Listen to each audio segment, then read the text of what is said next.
या समोर बसलेल्या तमाम अनिल भाऊंच्या वरती, आमच्या कुटुंबावरती प्रेम करणारे सर्व अनिल भाऊंचे सहकारी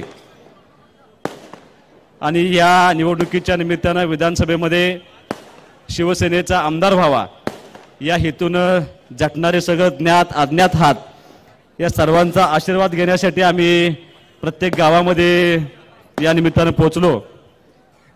माझी विनंती आहे बाळासाहेब, आता कुणीच बोलू नका बाळासाहेब, माझी विनंती आहे, एक 5 मिनिटं मी कमी बोलणार आहे, फक्त त्यांना ऐकू द्या ना मी काय बोलतोय। साहेब, या निवडणुकीच्या निमित्तानं ह्या सगळ्या मंडळींचा आशीर्वाद मागण्यासाठी आम्ही प्रत्येक गावामध्ये जाऊन आलोय आणि ह्या पक्षाचा आमदार व्हावा, अनिल भाऊंच्या पक्षामध्ये त्यांच्या कुटुंबातला एक सदस्य त्यांच्या जागेवरती यावा या हेतूनं माझ्यासाठी ज्ञात अज्ञात असे अनेक हात जे माझ्यासाठी आशीर्वाद देण्यासाठी येतात, त्यांच्या सर्वांचा आशीर्वाद घेऊन आज तुम्ही माझ्यासाठी ह्या सर्वांना आशीर्वाद मागण्यासाठी या ठिकाणी उपस्थित झालाय। मी तुमचं पहिल्यांदा सर्वांचं मनापासून या ठिकाणी साहेब स्वागत करतो। साहेब, विधानसभेच्या निवडणुकीला आता मतदानाला अवघे 4-5 दिवस या ठिकाणी शिल्लक आहेत, 3 दिवस प्रचाराचे शिल्लक आहेत, पण या मतदारसंघामधलं साहेब एकही असं गाव नाही ज्या गावामध्ये तुमच्या पक्षाचा उमेदवार आणि मी तानाजी पाटील साहेब आणि ह्या माझ्याबरोबर आणि अनिल भाऊंच्या बरोबर गेली 40 वर्ष जी मंडळी काम करतायत ती सगळी मंडळी एकत्रितपणे आम्ही प्रत्येक गावामध्ये जाऊन लोकांना भेटलोय। राजकारण असल्यामुळं प्रत्येक म्हणजे आज माझ्या विरोधात काही उमेदवारांनी अर्ज भरलेत, त्या प्रत्येक उमेदवारानं त्यांच्या भेटीच्या वेळेला फक्त टीका करण्याचं काम केलं, पण साहेब एकमेव तुमचा उमेदवार आहे या विधानसभेच्या अख्ख्या प्रचारामध्ये आज तागात मी कुणावरती टीका केलेली नाही। जे काय थोडंफार बोललो असेल ते माझ्यावरती केलेल्या आणि तुमच्यावरती केलेल्या टीकेला उत्तर देण्याचा अगदी शांतपणे प्रयत्न केला होता। पण साहेब, एका गोष्टीचं समाधान आहे, म्हणजे आज सुद्धा आपल्याकडे संस्कृती आहे की शक्यतो गेलेल्या माणसावरती कोण बोलत नाही, पण 8 महिन्यापूर्वी माझे वडील गेले, पण 8 महिन्यानंतर सुद्धा त्यांच्यावरती टीका टिप्पणी करण्याचा प्रयत्न करतात। अगदी कालपर्यंत काही लोकांनी सांगितलं की या लोकांचा गद्दारांचा इतिहास तुमच्याबरोबर सगळ्यांचा लिहिला जाईल। मी त्यांना एवढंच सांगितलं की मला माहीत नाही गद्दारांचा इतिहास लिहिणार आहेत का काय लिहिणार आहेत, पण मला अभिमान असेल ज्या वेळेला आदरणीय एकनाथजी शिंदे साहेबांच्या बरोबर माझ्या वडिलांचं नाव इतिहासात लिहिलं जाईल त्यावेळेला मला सुहास बाबांना अभिमान असेल त्या गोष्टीचा, कारण ह्या गोष्टीचा साहेब मी साक्षीदार आहे। तुम्ही केलं, आज कुणीही काय म्हटलं तर तुम्ही केलेला तो उठाव होता आणि त्या उठावामध्ये माझ्या वडिलांनी जो सहभाग केला होता तो सहभाग या समोर बसलेल्या आम माणसांसाठी, या मतदारसंघातल्या जनतेसाठी आणि या जनतेच्या भल्यासाठी केलेला उठाव, त्या उठावामध्ये माझे वडील त्याच्यामध्ये सामील झाले होते आणि निश्चितपणे त्याचा साहेब मला अभिमान आहे। साहेब, प्रत्येक वेळेला टीका केली, पण ज्या वेळेला साहेब आम्ही 2.5 वर्षामध्ये तुमच्याबरोबर या ठिकाणी एकत्रितपणे काम करतोय, ज्या वेळेला प्रचाराच्या निमित्त आम्ही गावामध्ये गेलोय साहेब, आता राजकारणामध्ये खोटं बोलून चालत नाही, प्रत्येकाकडे मोबाईल आहे। आज माझ्याबरोबर फिरत असताना निवडणूक आयोगाचा कॅमेरा माझ्याबरोबर असतो, माझ्या सोशल मीडिया टीमचा माझ्याबरोबर कॅमेरा असतो आणि लोक ऐकण्यापेक्षा आता रेकॉर्डिंग करण्यामध्ये त्या ठिकाणी लोक अत्यंत व्यस्त असतात। त्यामुळे साहेब खोटं बोलून भाषण करून चालत नाही।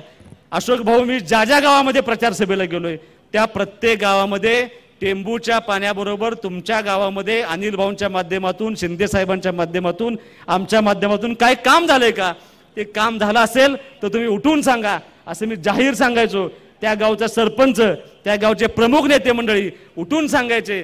एखादं लहान गाव असेल तर तो गावाचा सरपंच सांगायचा आम्ही 5 कोटी रुपये आम्हाला अनिल भाऊंनी दिलेत, कोण म्हणायचं आम्हाला 7 कोटी दिलेत, कोण म्हणायचा 10 कोटी दिलेत, काही गावांनी 50 कोटीचा निधी दिला म्हणून प्रत्येक गावामध्ये सांगितलं। त्यामुळे मला असं वाटतं जो तुमच्याबरोबर उठावामध्ये सामील झाल्यानंतर ह्या मतदारसंघाचा पाण्याबरोबर प्रचंड मोठा कायापलट करण्याची जबाबदारी ह्या 2.5 वर्षामध्ये तुम्ही सर्वांनी घेतली आणि त्याचा चांगला परिणाम हा मतदारसंघ या ठिकाणी निश्चितपणे बघतोय। मी तुम्हाला एवढंच सांगतो, विधानसभेच्या निवडणुकीच्या निमित्त आज टीका टिप्पणी करत असताना 2004च्या निवडणुकीच्या वेळेला आठवतंय का बघा, जी लोक आज तुमच्या पुढे मदत मागायला येतात, जी लोक आज तुम्हाला मतदान मागायला येतात, त्या सगळ्या लोकांनी त्यांच्या भाषणामध्ये असं सांगितलं होतं ज्या योजनेचं पाणी आपण पितो, आज शिंदे साहेबांना डाळिंबाचा एवढा मोठा हार घातलाय, हे पिकवण्याचं काम जे शेतकरी करतात त्या शेतकऱ्यांना ह्या टेंबू योजनेचं पाणी देत असताना 2005च्या विधानसभेच्या निवडणुकीला सांगितलं होतं की टेंबू योजना खोटी आहे, अनिल बाबर तुमच्याशी खोटं बोलतायत, हे दिवा स्वप्न आहे, टेंबू नावाचं नदीच नाही, त्याला भाऊ समजावून सांगायचा प्रयत्न करायचे, अरे खरंच आहे, टेंबू नावाची नदी नाही, कृष्णा नदी आहे, त्याला टेंबू त्या गावातून पाणी या ठिकाणी आणायचं आहे. मी ते स्वप्न दाखवले आणि ते पूर्ण केल्याशिवाय मी राहणार नाही. पण त्यावेळेला पटलं नाही. सलग 2दा पराभव झाला भाऊ. सलग 2दा पराभव झाल्यानंतर मी माझ्या वडिलांना म्हटलं होतं की जर हे लोकांना मान्य नसेल, पाणी येणार हा विश्वास नसेल, तर आपण थांबूयात. किती दिवस आपण असं राजकारण करणार. पण माझ्या वडिलांनी मला बसवून सांगितलं की ह्या सर्वसामान्य लोकांनी, एका छोट्या गावचा सरपंच होतो, त्या सरपंच पदापासून आमदारकीपर्यंत आणण्यामध्ये ह्या लोकांचा खूप मोठा उपकार माझ्यावरती आहेत. आणि त्या उपकारातून उतराई व्हायचं असेल तर ह्या लोकांना मी शब्द दिलाय, ह्या लोकांना मी स्वप्न दाखवले की टेंबूचं पाणी दिल्याशिवाय मी स्वस्थ बसणार नाही. सत्ता असो नसो, आणि एकत्रितपणे त्यांनी काम करायचा निर्णय घेतला. आणि तुम्ही साहेब सत्तेत आल्यानंतर या योजनेचं काम पूर्णत्वास गेलं. 6वा टप्पा साहेब त्यांनी मांडला, त्या 6व्या टप्प्याला मंजूर दिली. आणि फक्त त्या 6व्या टप्प्यासाठी अनिल भाऊ तुमच्याबरोबर आले होते, तुमच्या उठावामध्ये सामील झाले होते. आज साहेब तुम्ही 1 तारखेला त्या कामाचं भूमिपूजन केले. 40% खुदाई साहेब त्या कामाची पूर्ण झाले. आणि अनिल भाऊंचा जो शब्द होता, तो शब्द पूर्णत्वास जाऊन ह्या मतदारसंघातलं एकही गाव तुमच्या पाण्यापासून वंचित राहत नाही, एवढं प्रचंड मोठं काम करण्याची भूमिका घेऊन आम्ही तुमच्यापर्यंत काम करतोय. आज राजकारणामध्ये विरोध, आता शेवटी असं आहे, टीका करण्याशिवाय माझ्या विरोधकांना काही पर्याय नाही. पत्रकार बंधूंना माझी विनंती आहे, तुम्ही सुहास बाबरची सगळी भाषणं ऐका. ज्या ज्या गावामध्ये सुहास बाबर गेला तिथं काय काय काम केले आमच्या गावच्या पार्टीच्या माणसांनी सांगायचा प्रयत्न केलाय. पण आज दुर्दैवाने विरोधकांना ज्या गावात जातील, अगदी आटपाडीला गेले काय काय केले म्हणून सांगायचं, दिगंजला गेले काय केले म्हणून सांगायचं, उंबरगावला गेले काय केले म्हणून सांगायचं. असं प्रत्येक गावामध्ये अवस्था आहे. अगदी तुम्ही ह्या मतदारसंघातल्या कुठल्याही गावात जावा, कुठल्याही वाडीवरती जावा, कुठल्याही वस्तीवरती जावा, अनिल भाऊंच्या माध्यमातून काम करण्याचा प्रयत्न आपण त्या ठिकाणी केलाय. मी फारसा वेळ घेणार नाही साहेब. सगळ्यांना असं वाटतं की मी नौखा उभा राहिलोय माझ्या विरोधकांना. मी यापूर्वी साहेब पंचायत समिती, जिल्हा परिषदला काम केले. 10 वर्ष तुमच्यावर राहण्याचा प्रयत्न केलाय. अनिल भाऊंचं एकमेव कुटुंब असं आहे, तात्पुरतं राजकारण कधी करत नाही. 40 वर्ष झालं आमचं कुटुंब तुमच्यावर राहण्याचा प्रयत्न करते. तुमच्या प्रत्येक अडचणीला, तुमच्या प्रत्येक सुखदुःखामध्ये, तुमच्या गावातल्या प्रत्येक कामाला अनिल भाऊंची पार्टी त्या ठिकाणी उपस्थित असते. माझ्यावरती, माझ्या कर्तृत्वावरती प्रश्नचिन्ह उपस्थित करताना साहेब तुमचं आभार एकाच गोष्टीचे मानायचे आहेत. ज्या वेळेला ही मंडळी सांगतात की वडिलांच्या वारशावरती उभं राहिलाय, वडिलांचं नाव घेऊन उभं राहतोय, तर आता काय चुकीचं नाही साहेब. मी माझ्या वडिलांचं नाव नाही घेणार तर कुणाचं, त्यांच्या वडिलांचं नाव घेऊ काय? त्यांच्या वडिलांचं कर्तृत्व आहे. तुम्हाला सुद्धा 10 वर्ष या लोकांनी संधी दिली होती. आज मी माझ्याच वडिलांचं कर्तृत्व सांगणार, मी माझ्याच वडिलांचा वारसा सांगणार. फक्त तुम्हाला माझा शब्द आहे, सुहास बाबर अनिल भाऊंचा विचाराचा फक्त वारसा सांगणार नाही, तर सुहास बाबर अनिल भाऊंच्या कर्तृत्वाचा वारसा सांगणार. ती धमक माझ्यामध्ये आहे आणि ती धमक निर्माण करण्याची क्षमता आदरणीय शिंदे साहेबांनी त्या ठिकाणी निर्माण केली. तुम्हाला एवढंच सांगतो साहेब, 8 महिन्यामध्ये भाऊ गेले. 8 महिन्यात भाऊ गेल्यानंतर ह्या मतदारसंघामध्ये टेंबू योजनेचा 6वा टप्पा मी पूर्ण केलाय. साहेब तुमच्या आशीर्वादानं ह्या मतदारसंघामध्ये साहेब तुम्हाला बोलायला मुद्दा मिळेल. भाऊ गेल्यापासून कोण सुहास बाबर आमदार नाही, काय नाही, मी जिल्हा परिषदचा माजी उपाध्यक्ष आहे. पण त्याची तमा न बाळगता खऱ्या अर्थानं तुम्हाला अनाथाचं नाथ का म्हणतात साहेब? आज आई नाहीत, वडील नाहीत, दोन्ही धक्के पाठीमध्ये ठेवून आज या सर्वसामान्य माणसांसाठी उभा राहण्याचा प्रयत्न करतोय. आणि खऱ्या अर्थानं अनाथांचा एकनाथ म्हणून तुम्ही ती जबाबदारी पार पाडली. अनिल भाऊंच्या पश्चात ह्या 8 महिन्यामध्ये साहेब 1350 कोटी रुपये साहेब, आज खायची गोष्ट नाही, आमदार नसताना ह्या 8 महिन्यामध्ये ह्या मतदारसंघामध्ये 1350 कोटीचा निधी आज शिंदे साहेबांनी देण्याचा प्रयत्न केलाय. एवढी मोठी शक्ती माझ्या पाठीमागे उभं राहण्याचा प्रयत्न केलाय. तुम्हाला सर्वांना विनंती एवढीच आहे, बोलण्यासारखं खूप आहे. मगासपासून साहेब खूप जणांची भाषणं झाली, मी तुमचा फारसा वेळ घेणार नाही, कारण अनेक जणांनी भाषणामध्ये अनेक मतं व्यक्त केली. मी माझी मतं फारशी व्यक्त करणार नाहीत, कारण साहेब यूट्यूबवरती सगळी माझी भाषणं आहेत, सगळी लोक त्या ठिकाणी बघतात. फक्त तुम्हाला विनंती साहेब एवढीच आहे, तुम्हाला सगळ्या कार्यकर्त्यांना माझी विनंती आहे, राजकारणातले आता अभ्यास भरपूर केलाय आपण, आता परीक्षेचा दिवस जवळ आलाय, 4 दिवसानंतर मतदान आहे. तुम्हाला माझी विनंती आहे, आमचं अख्खं कुटुंब गेले 40 वर्ष समोर बसलेली व्यासपीठ सगळी मंडळी साहेब, तुम्ही जर व्यासपीठ बघितलं तर तुम्हाला थोडंसं म्हणजे काल सामंत साहेब सुद्धा म्हटले होते, विट्याचा पॅटर्न, खानापूरचा पॅटर्न, आटपडीचा पॅटर्न मला सांग कसा आहे म्हणजे कानात बसल्यानंतर. तुम्ही जर साहेब पत्र बघितले असतील तर आज तुमच्या उमेदवाराला भाजप बरोबर आहे, राष्ट्रवादी बरोबर आहे अजितदादांची, शिवसेना आपलीच पक्ष आहे, साहेब शिवसेना उभाटा गटाचा सुद्धा आपल्याला पाठिंबा आहे, राष्ट्रवादी शरद पवार गटाचा सुद्धा आपल्याला पाठिंबा आहे आणि काँग्रेसची सुद्धा काही मंडळी आपल्या पाठिंबा आहेत. त्याला कारण आहे, त्याला कारण असं आहे, त्या सगळ्या लोकांनी साहेब, त्या लोकांनी तुमचं काम बघितलंय.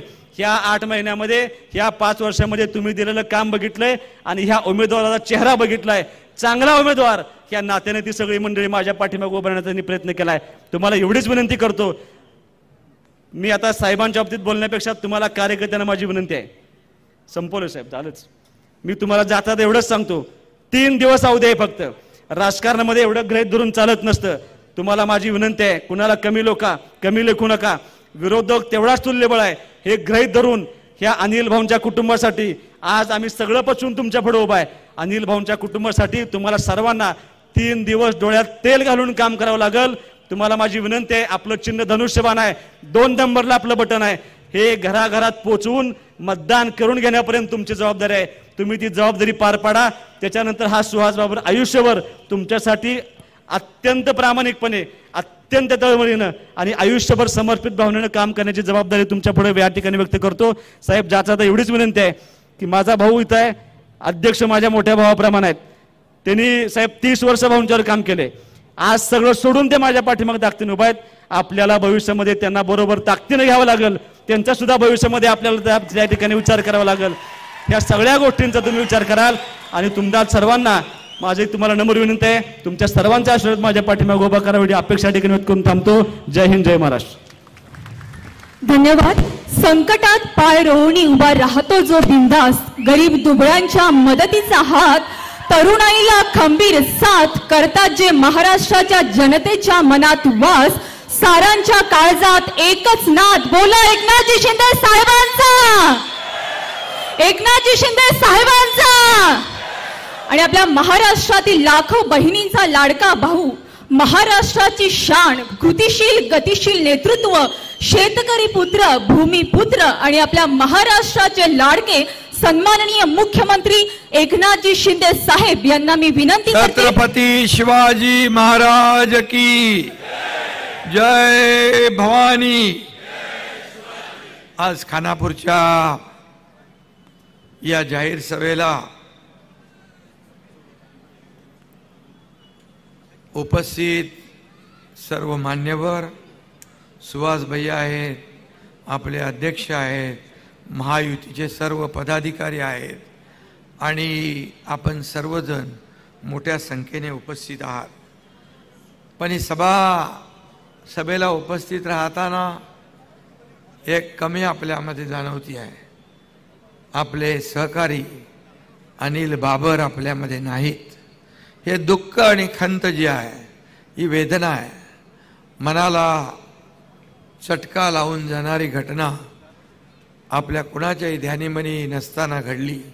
मी सातत्याने या मतदारसंघासाठी, या हितासाठी, मतदारसंघाच्या विकासासाठी धडपडणारे स्वर्गीय अनिल बाबरजी यांना मी भावपूर्ण आदरांजली अर्पण करतो, श्रद्धांजली अर्पण करतो आणि त्यांच्या आत्म्यास शांती लाभो हे ईश्वरचरणी प्रार्थना करतो. खरं म्हणजे खानापूर आटपाडी म्हटलं की दुष्काळ आठवायचा, पण इथल्या कित्येक पिढ्यांनी दुष्काळ पाहिलाय आणि कित्येक पिढ्या दुष्काळाने खाल्ल्या आहेत. खरं म्हणजे आसपासच्या परिसरातील मनी आणि मसल पॉवरचं राजकारण जोरात सुरू असताना सामान्य माणसाला डोळ्यासमोर ठेवून भरीव काम करणारा एक नेता या दुष्काळी भागात उगवला. त्याचं नाव अनिल बाबर. आणि हा सर्वसामान्यांसाठी काम करणारा हा कार्यकर्ता या भागामध्ये लवकरच लोकप्रिय झाला. या दुष्काळी भागाला पाणीदार बनवण्यासाठी अनिल भाऊंनी आयुष्यभर प्रयत्न केले. खऱ्याला खरं आणि खोट्याला खोटं म्हणणारा सच्चा कार्यकर्ता, त्याचं नाव अनिल बाबर. म्हणूनच आम्ही जेव्हा उठाव केला त्यावेळेस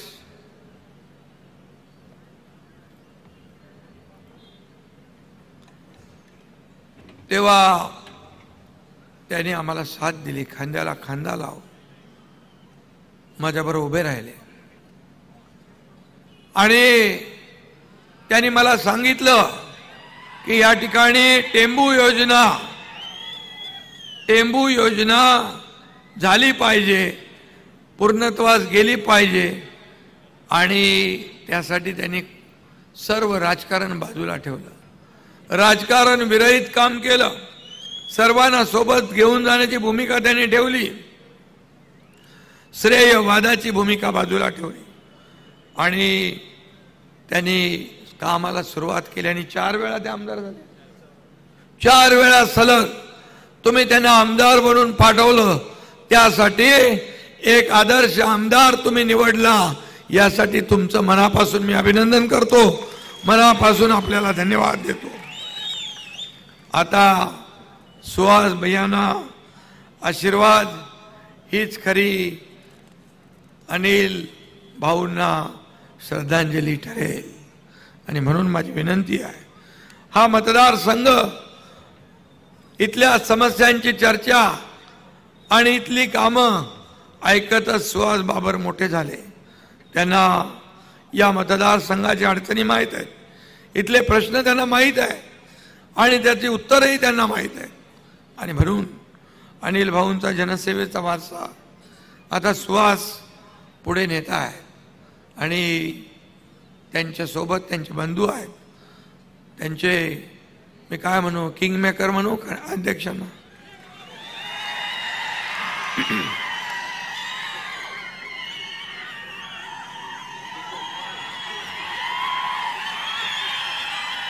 बघा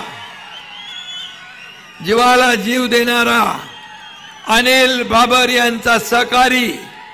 आणि जेव्हा अशी संधी येते तेव्हा ती संधी घेण्याचा प्रयत्न अनेक लोक करतात, पण अनिल बाबर यांच्या पश्चात सुहासच्या मागे खांद्याला खांदा पाठी राखा म्हणून उभा राहिला आपला अध्यक्ष.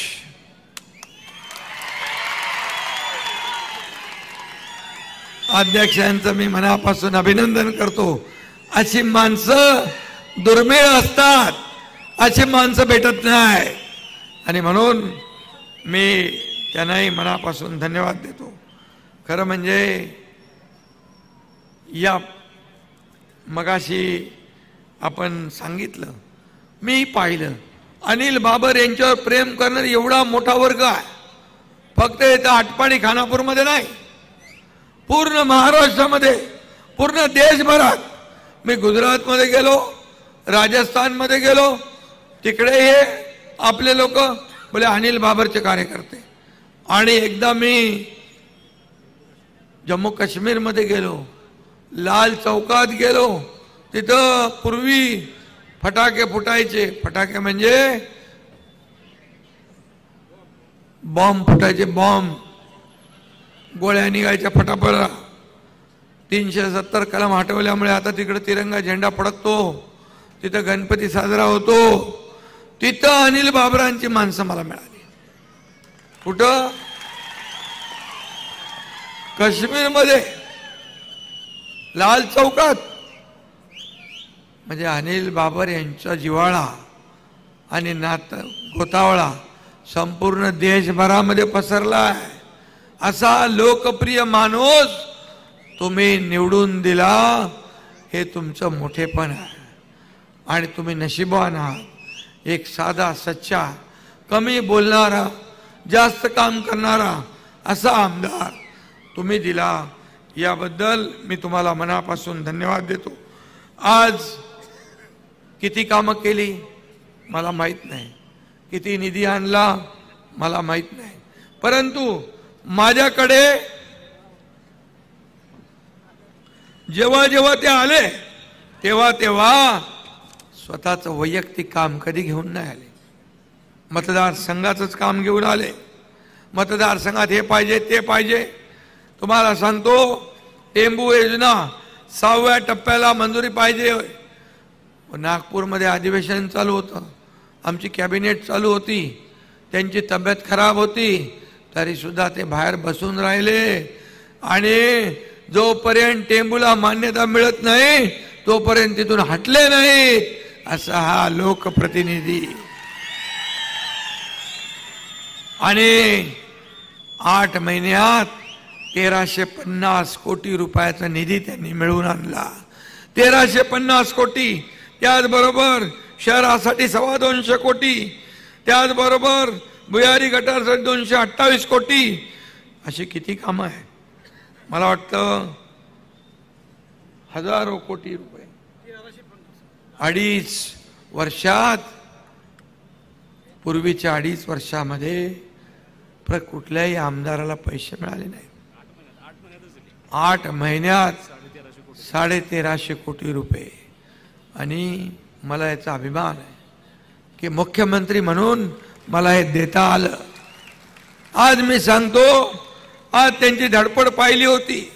ते जेव्हा गुवाहाटीला आम्ही होतो तेव्हा देखील सुहासच्या आईचा मृत्यू त्यानंतर इकडे आल्यावर झाला. आणि त्यावेळी देखील कोविडच्या नंतर पण कोविडमध्ये त्यांच्याकडे लक्ष देता नाही आलं. आणि सुहासची आई आणि वडील दोघंही आपल्यामध्ये नाहीत. हे दुर्दैव आहे. हे खूप दुःखद घटना आहे. माझं बघा, हा पुरोगामी महाराष्ट्र आहे. या महाराष्ट्रामध्ये अशा दुःखद घटना घडतात त्यावेळेस निवडणुका अनेक बिनविरोध होतात. आम्ही अनेक निवडणुका बिनविरोध दिलेल्या आहेत. परंतु आता तो काळ राहिला नाही. गेलेल्या माणसाच्या मागे तुम्ही टीका करता. ही तुमची माणुसकी. हे काय माणुसकी विकून टाकली आहे. माणुसकी नाही आहे समाजामध्ये. परंतु मी आपल्याला एवढंच सांगतो, मी जास्त बोलत नाही. मी आपल्याला एवढंच सांगतो, सुहास बाबर यांची जबाबदारी, त्यांच्या परिवाराची जबाबदारी या एकनाथ शिंदेची आहे. या एकनाथ शिंदेची आहे. MIDC पाहिजे. उद्योग मंत्र्याने जाहीर केलंय कारखाने पाहिजे. मोठमोठे कारखाने देण्याची जबाबदारी या एकनाथ शिंदेची आहे. आणि सगळ्यांचं माझ्या लक्षात आलंय की आपल्या अध्यक्षांना पण राज्य स्तरावर काहीतरी जबाबदारी पाहिजे. अरे ज्यांनी कुठलाही स्वार्थ दाखवला नाही आणि बाबर परिवाराच्या मागे राहिला, त्या अध्यक्षाची जबाबदारी पण या एकनाथ शिंदेची आहे. आज माझ्या लाडक्या बहिणी इकडे आहेत.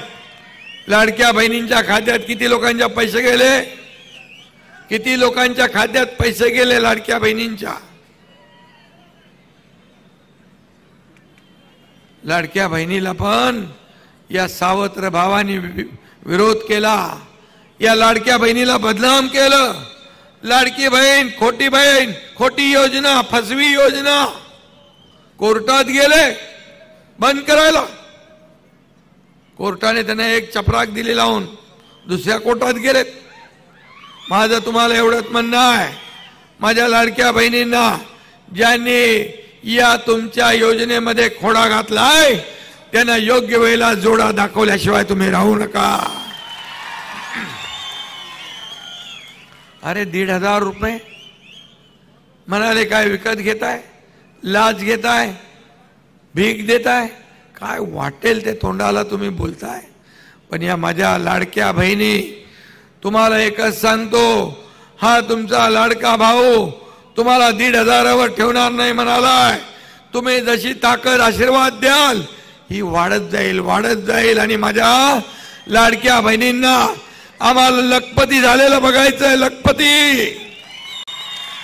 आणि म्हणून आम्ही महायुतीचा 10 सूत्री कला हा कार्यक्रम जाहीर केला. पहिल्याच याच्यात लाडक्या बहिणींना 1,500वरून 21 होण्यासाठी पोलीस दलात 25,000 महिला पोलिसांची भरती करण्याचा आम्ही निर्णय घेतला. शेतकऱ्यांना कर्ज माफी देण्याचा निर्णय घेतला. 12,000 रुपये देतो आपण सन्मान, शेतकरी सन्मान योजना 6 मोदीजींचे 6 आपले, ते 15,000 रुपये करण्याचा निर्णय आपण घेतला शेतकऱ्यांसाठी. त्याचबरोबर ज्येष्ठांसाठी पेन्शन योजना 1500ची 2100 रुपये करण्याचा आपण निर्णय घेतला. आणि अशा 10 कलमी आपले हे कार्यक्रम आहेत. युवकांसाठी रोजगार देणारी रोज 7 ते 8 सभा होतात माझ्या. तुमच्या आशीर्वादाने हे 18 तारखेपर्यंत 19 तारखेपर्यंत नीट राहायला पाहिजे बस. आणि ज्येष्ठांना योजना 45,000 गावांना पाणंद रस्ते, अंगणवाडी आशा सेविकांना 15,000 रुपये, आणि जे पंपाने शेती करतात 7.5 HP त्याला वीज बिल माफ करण्याचा निर्णय आपण घेतला. आणि घरगुती वापर जो होतो त्याला देखील 30% त्याच्यामध्ये सवलत देण्याचा निर्णय आपण घेतला. अशा योजना आहेत. हे गरिबांसाठी, सर्वसामान्यांसाठी. आणि म्हणून मी आपल्याला एवढंच सांगतो की आपण सुहास भैयाच्या मागं उभं राहा. खऱ्या अर्थाने जे अनिल भाऊंनी 4 वेळा काम केलं, 20 वर्ष या मतदारसंघाची सेवा केली. आज त्यांच्या पश्चात व्यासपीठावरही मला अनेक लोकांची ओळख करून दिली. मला समाधान वाटलं की अनेक पक्षाचे लोक या ठिकाणी सुहास भैयाच्या मागं उभे राहिले. ही चांगली बाब आहे. परंतु जे टीका करतायत त्यांना मी सांगू इच्छितो, अनिल बाबर यांचं नाव गद्दारांच्या यादीत लिहिलं जाणार नाही, खुद्दारांच्या यादीत लिहिलं जाईल. टेंबू योजनेला त्यांचं नाव दिलंय, त्यांच्या इतिहासामध्ये अमर होईल. आणि शिवसेना वाचवण्याचं, धनुष्यबाण वाचवण्याचं काम या एकनाथ शिंदेने केलंय, ते देखील इतिहासात अमर होईल. आणि त्याच्यात देखील अनिल बाबर यांचं नाव सगळ्यात वरच्या क्रमांकावर असेल.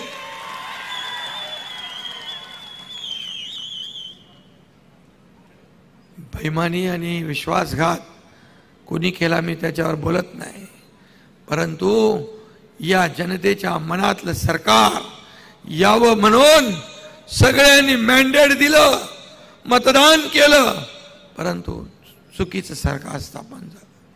मला सांगा, जर 2.5 वर्षापूर्वी हे सरकार बदललं नसतं तर एवढ्या योजना आल्या असत्या, एवढी कामं झाली असती, एवढा फंड आला असता. एकेका मतदारसंघात आणि इकडं आमदार नसताना, आता मी शहाजी बापूच्या इथं गेलो होतो, मी त्यांना विचारलं तुमच्याकडे 2 वर्षात किती निधी आला? ते म्हणाले 5,500 कोटी. 5,500 कोटी ही रक्कम कमी नाहीये. याला द्यायला ध्यानात लागते, देणाऱ्याला मोठं मन लागतं, आणि ते दाखवण्याचं काम आपण केलंय. आज या राज्यामध्ये एकीकडे विकास होतोय, एकीकडे उद्योग येत आहेत, एकीकडे कल्याणकारी योजना आज आपण करतोय. कधी तुम्ही पाहिलं होतं की लाडक्या बहिणींच्या खात्यात स्वतःच्या हक्काचे पैसे कधी येतील? आम्ही 5 हप्ते भरले, 5 हप्ते भरले. नोव्हेंबरचा पण हप्ता आम्ही, हे विरोधक आडवं मांजर घालू नये म्हणून नोव्हेंबरचा पण हप्ता आम्ही ऑक्टोबरमध्ये दिला. आम्ही देणारे आहोत, आम्ही घेणारे नाही. ही देना बँक आहे, लेना बँक नाही. पूर्वीच्या सरकारमध्ये हप्ते घेऊन जेलमध्ये जाणारे होते. आमचं सरकार माझ्या लाडक्या बहिणींच्या खात्यात हप्ते भरणार आहे, आणि म्हणून 5 हप्ते आम्ही भरले. अनेक योजना केल्या, मुलींचं शिक्षण मोफत केलं. आज तुम्हाला सांगतो, संवेदनशील सरकार कसं असावं. एका मुलीने आत्महत्या केली, 1 वाजता रात्री टीव्हीवर मी बातमी बघितली, का आत्महत्या केली? ती इंजिनिअरिंग मध्ये शिकत होती, 50% सरकार भरत होतं, 50% पालकांना भरायचं होतं, पण 50% पण त्यांना भरायची ऐपत नव्हती. पालकाला बोजा नको, भार नको, म्हणून त्या मुलीने आत्महत्या केली. मी तात्काळ निर्णय घेतला, संबंधित मंत्री महोदयांना सांगितलं, चंद्रकांत पाटलांना सांगितलं, प्रस्ताव तयार करा. आणि आता डॉक्टर, इंजिनियर, वकील, MBA, फायनान्स जे काही शिकायचं आहे त्याचा 100% खर्च सरकारने उचलण्याचा निर्णय घेतला. सांगा कुठे असा निर्णय कधी घेतला? शेतकऱ्यांना आज 12,000 रुपये, पीक विमा योजना 1 रुपया, युवकांना प्रशिक्षण भत्ता 6,000, 8,000, 10,000. कधी पाहिलं होतं? कधी पाहिलं नव्हतं. पण मी म्हणतो हे सर्वसामान्यांचं सरकार. हा मुख्यमंत्री शेतकरी कुटुंबातून आलाय, सर्वसामान्य परिवारातून आलाय. गरिबी मी पाहिली आहे. सोन्याचा चमचा घेऊन जन्माला आलेल्यांना 1500ची किंमत नाही करणार, पण मी गरिबी पाहिली आहे. मी गरिबी पाहिली आहे.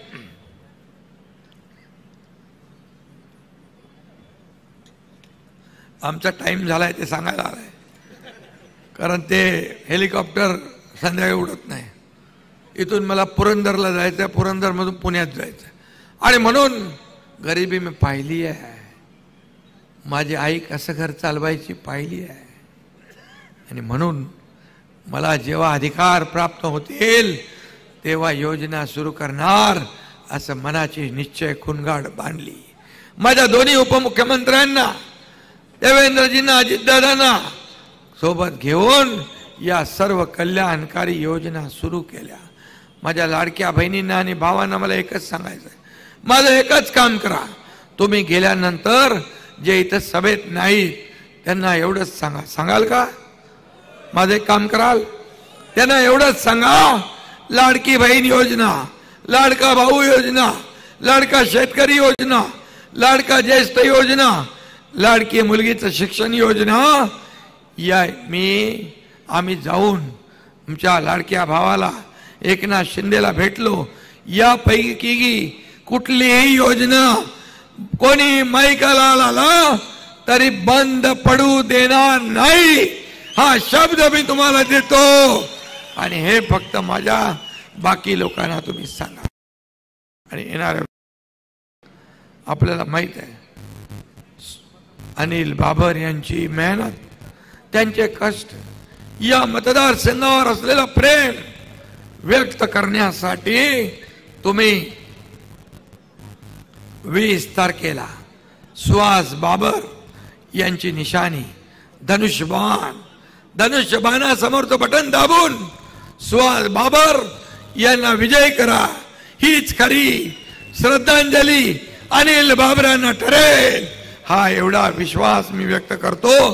आणि 23 तारखेला विजय उत्सव आणि सुहास बाबर यांचा विजय आणि अनिल बाबर यांना श्रद्धांजली व्हायला हा एकनाथ शिंदे तुमच्या या मतदारसंघामध्ये आल्याशिवाय राहणार नाही, हा शब्द देतो. धन्यवाद. जय हिंद, जय महाराष्ट्र.